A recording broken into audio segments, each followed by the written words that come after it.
nog wel een kreeze dag. Er kwam wel bewolking, maar we hier niet aardig wat zinnen.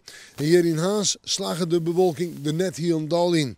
En hoe het waren sprutsen de komende dagen roeg, wierd en vannacht nog wat kouder. En je hoort erbij de meegemeen van de partij. Maar nou op naar joen en vannacht. Wel, het wordt kouder. Temperaturen plus 1 en min 1 terug flink opkleden in het waar. Daar terug weer komen ze op glijdens vanwege de vocht, maar ik komen ze op mist. En verder is de wind uit het zuiden en die valt haast hier en daar voort. Morgen dag.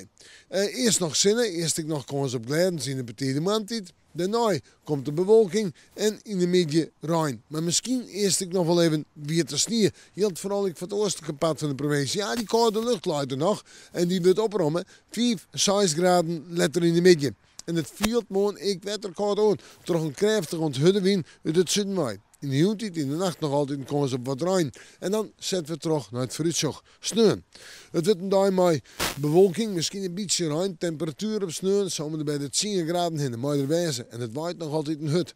Op sneeuw een stormige wind, op sneeuw ik buien, op sneeuw ik wat zinnen en een temperatuur om bij de zonnegraden in. En dan die dag.